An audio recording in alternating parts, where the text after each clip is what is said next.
Now 0 hour. Pathuri Sudhakar Reddy గారు ప్రత్యేక అంశాన్ని ప్రస్తావించాలని కోరుతాను. అయ్యా, రాష్ట్రంలో పాఠశాల విద్యాపరంగా 16 సంవత్సరాలకు లోబడి ఉండేటువంటి యొక్క విద్యార్థులకు స్కూల్ గేమ్స్ నిర్వహిస్తా అంటారు అధ్యక్ష. స్కూల్ గేమ్స్ నిర్వహించడానికి పాఠశాల విద్యాశాఖలో ఎటువంటి నిధులు లేవు, స్టేడియాలు లేవు అధ్యక్ష. కానీ స్పోర్ట్స్ అథారిటీ దగ్గర మాత్రం స్టేడియాలు ఉన్నాయి, నిధులున్నాయి, కోచ్లు ఉన్నారు అధ్యక్ష. కాబట్టి మేము కోరేది ఏమిటంటే ఈ పాఠశాల ఆటల పోటీలు ఏవైతున్నాయో, స్కూల్ గేమ్స్ ఏవైతున్నాయో వాటిని స్పోర్ట్స్ అథారిటీ ద్వారా నిర్వహించేటట్టుగా ఆ విధంగా ఏమైనా చర్యలు తీసుకుంటారా? అటువంటి చర్యలు తీసుకోమని మీ ద్వారా స్పెషల్ మెన్షన్ కింద స్పోర్ట్స్ అథారిటీ మినిస్టర్ గారిని కోరుతున్నా అధ్యక్ష. మంత్రి గారు. గౌరవ సభ్యులు సుధాకర్ రెడ్డి గారు అడిగినాక మొన్న ఈ మధ్యనే ఇదే కౌన్సిల్లో జవాబు ఇవ్వడం జరిగింది. ఈ అసెంబ్లీ సమావేశాలు ముగిసిన తర్వాత అధ్యక్ష, ఎడ్యుకేషన్ మినిస్టర్ మేము కోఆర్డినేషన్ పెట్టుకొని అవి మా శాఖ కింద తీసుకునే ప్రయత్నం చేస్తాం. Thank you. R Bhupathi Reddy గారు ప్రత్యేక అంశాన్ని ప్రస్తావించాలని కోరుతాం. థ్యాంక్ యూ అధ్యక్ష, అవకాశం ఇచ్చాను. ముఖ్యంగా నిజామాబాద్ పట్టణము ఒక 5 లక్షల జనాభా ఉంటుంది అధ్యక్ష. ఇప్పుడు కార్పొరేషన్ కూడా అయింది. అది దాని చుట్టుపక్కల కూడా బోధన్, ఆర్మూర్ 2 కూడా మున్సిపాలిటీస్ ఉంటాయి అధ్యక్ష. ఇంతకుముందు కూడా నేను సభలో ఈ ట్రాఫిక్ సమస్య గురించి నేను మాట్లాడడం జరిగింది. నిజామాబాద్ పట్టణం మధ్య నుండి ఒక రోడ్ ఉంటుంది అధ్యక్ష, అది రాష్ట్రపతి రోడ్ అని. అక్కడనే మెడికల్ కాలేజు, అక్కడనే రైల్వే స్టేషను, అక్కడనే బస్ స్టాండు, అక్కడనే కమర్షియల్ సెంటర్స్, తర్వాత కలెక్టర్ ఆఫీసు, కోర్టు అన్నీ ఉంటాయి.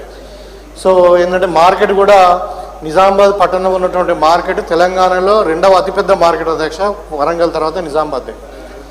సో అంటే ట్రాఫిక్ సమస్య చాలా ఉంది. ప్రతి దానికి మళ్ళీ నిజామాబాద్కు కనెక్టింగ్ ఏంటంటే హైవే నెంబర్ 16 ఒకటి ఉంది జగదేపూర్ దాకా, మళ్ళీ ఇక్కడ బోధన్ రూటు, తర్వాత మహారాష్ట్ర నాందేడ్ కనెక్షను, బాసర్ కనెక్షన్ ఇటు, తర్వాత ఇక్కడ నుండి మళ్ళీ హైవే 44. ఇవన్నీ కూడా అంటే ట్రాఫిక్ బాగా విపరీతంగా ఉంటుంది. అది అంత పెద్ద పట్టణానికి ఇంత కనెక్టివిటీ ఉన్నప్పుడు మరి ఒక చిన్న బైపాస్ కూడా మాకు కంప్లీట్గా లేదు అధ్యక్ష. అయితే ప్రభుత్వం దృష్టిలో ప్రభుత్వం ఆల్రెడీ అనౌన్స్ చేసింది ఏంటంటే అన్ని కార్పొరేషన్స్ ఉన్నటువంటి పట్టణాలకు రింగ్ రోడ్స్ వేస్తామని చెప్పినారు అధ్యక్ష, 25 కిలోమీటర్ల నుండి. దాన్ని మీ ద్వారా కన్సర్న్ మంత్రి గారికి అడిగేందంటే ఈ ట్రాఫిక్ సమస్య తీరాలంటే నిజామాబాద్ కార్పొరేషన్ చుట్టూరుగా ఆల్రెడీ ఒక రింగ్ రోడ్ ప్రతిపాదన ఉంది. అది ఏ స్టేజ్లో ఉంది, ఉంటే దాన్ని ల్యాండ్ అక్విజిషన్ చేసి తొందరగా ఈ రోడ్ కంప్లీట్ చేసే బాధ్యత ప్రభుత్వాన్ని తీసుకోవాలని చెప్పి ఈ సందర్భంగా మేము ప్రభుత్వాన్ని కోరుతున్నాను అధ్యక్ష. మంత్రి గారు. మినిస్టర్ గారు. అధ్యక్ష, గౌరవ సభ్యులు కోరినట్టు మేరకు నోట్ చేసుకోవడం జరిగింది. తప్పకుండా యాక్షన్ తీసుకోవడం జరుగుతుంది. ఓకే. షబీర్ భాయ్ గారు. హయ్యర్ ఎడ్యుకేషన్కు సంబంధించిన హోమ్ మినిస్టర్ గారు, होम मिनिस्टर साहब, हायर एजुकेशन से ताल्लुक़ है ये. అధ్యక్ష, మీకు మన అందరికీ తెలిసిందే ఈ కాంట్రాక్ట్ జూనియర్ లెక్చరర్స్ కానీ కాంట్రాక్ట్ లెక్చరర్స్ కానీ వీళ్ళు దాదాపు 9 దినాల నుంచి ధర్నా చౌక్లో వాళ్ళు రిలే హంగర్ స్ట్రైక్ చేస్తున్నారు. వాళ్ళ అంటే junior lecturers 3687 contract lecturers working at the government junior కాలేజెస్లో వేరియస్ చేస్తున్నారు అధ్యక్ష. అలాగే 926 contract lecturers working at government degree కాలేజ్లో చేస్తున్నారు. వీళ్ళకు 2011లో 9 PRC ప్రకారంగా వాళ్ళకు శాలరీస్ 18,030, అలాగే 31,100 వాళ్ళకు శాలరీస్ ఇవ్వడం జరుగుతుండే అధ్యక్ష. అంటే 10 PRC ప్రకారంగా వాళ్ళకు శాలరీస్ ఎన్హాన్స్ అయ్యి వాళ్ళకు దాదాపు 40,270 వరకు రావాలా అధ్యక్ష.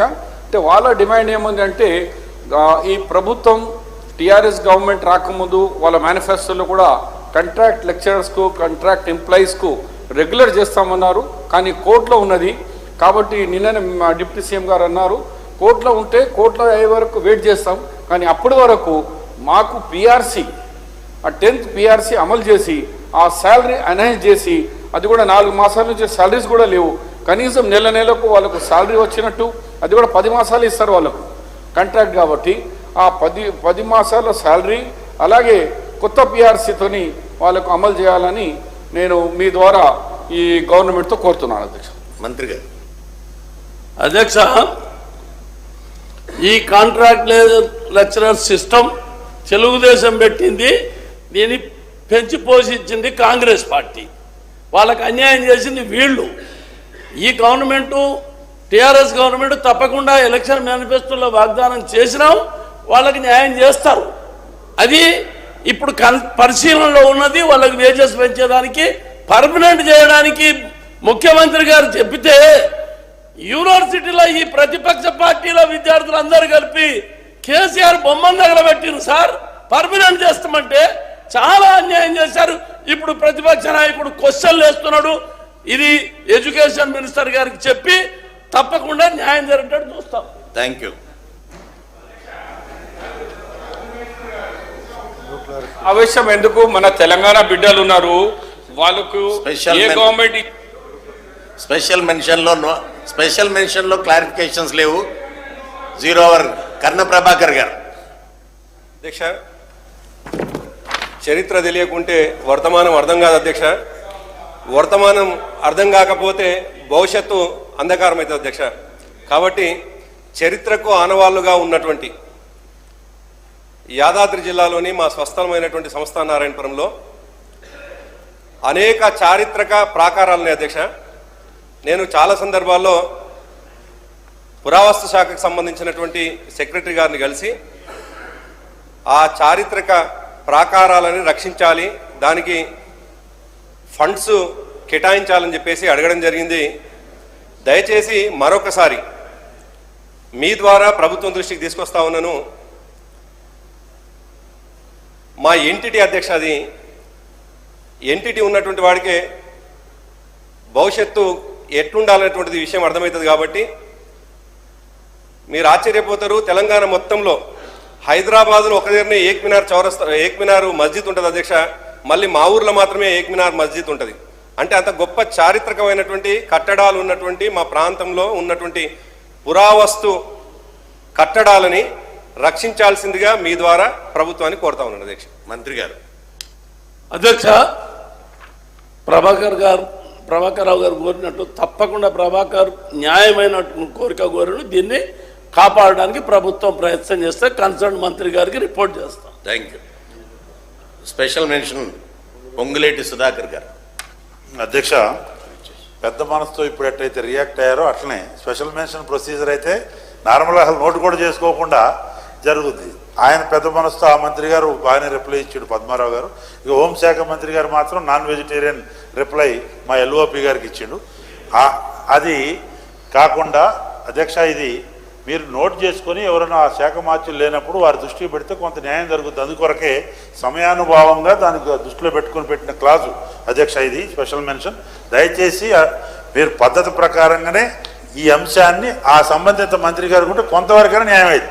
అది రొటీన్ ప్రాక్టీస్ కింద నోట్ చేసుకున్నాం, రికార్డులోనే ఉండి ఆ మంత్రి గారు చూసుకోకుండా ఉంటే మాత్రం మీ యొక్క అనుమతితో నేను అది దీనికి అర్థం లేదు అధ్యక్ష. మేము ప్రస్తావించడానికి కూడా దాని పరమార్థం రాదు అధ్యక్ష.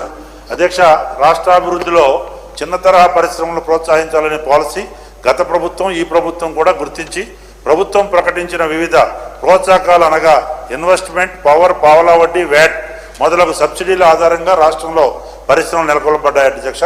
వివిధ కారణాల వలన ఇన్ని చేసినప్పటికీ కొన్ని చిన్న పరిశ్రమలు మూతపడే మాట వాస్తవం అధ్యక్ష.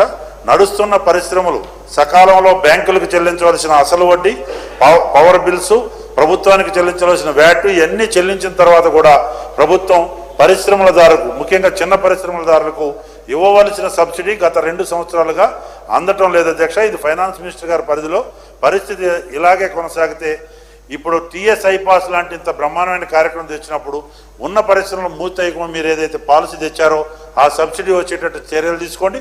ఒక్క జిన్నింగ్ మిల్స్కి మాత్రమే కొన్ని చోట్ల రిలీజ్ చేశారు.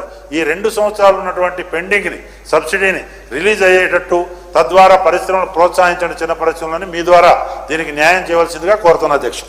మంత్రి గారు. అధ్యక్ష, ఇది 0 అవర్ తప్పకుండా నోట్ చేసుకొని కన్సర్న్ మంత్రికి పంపడం జరుగుతుంది. మీకు అనుమానం ఎందుకు వచ్చిందో నాకు అర్థం కాదు. తప్పకుండా పంపుతాం. మీకు న్యాయం చేస్తా మీరు అడిగిన క్వశ్చన్.